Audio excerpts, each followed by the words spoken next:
Remembering the chain principle, pelvic position and stability directly affect spinal position.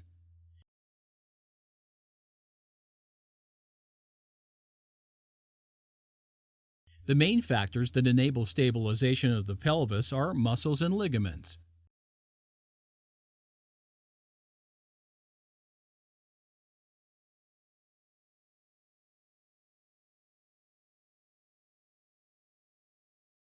And the basis for pelvic balance lies in motor controllability and in the balancing of the antagonistic muscle groups responsible for the anterior and posterior pelvic tilt in the sagittal plane. Technique for learning pelvic mobility using a jump rope. Internalizing the motor risk of anterior and posterior pelvic tilt and good control of pelvic balance in the proper position requires a lot of practice.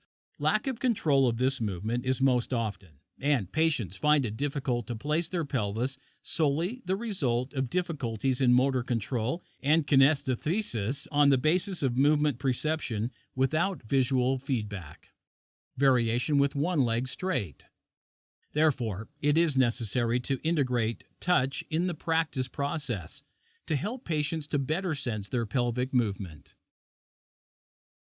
One of the ways to obtain this touch is by using a jump rope, with the patient laying on his back and the jump rope placed under the lumbar vertebrae. Stage 1.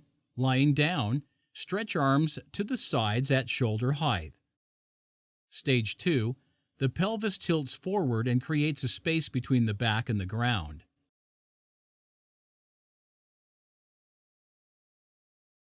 Stage 3. The therapist pulls the jump rope through the lumbar concavity that is created so that the patient feels the movement of the rope. Stage 4. The patient is asked to block the rope from going through and to stop it with his back. To do this, we must find the way to tilt our pelvis posteriorly and cancel the lumbar lordosis.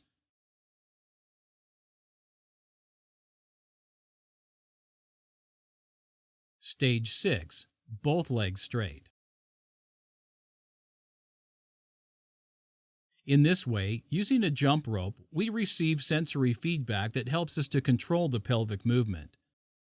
And after practicing the various stages, we can begin to implement the movement in all starting positions, sitting, standing, and a variety of positions in the exercise.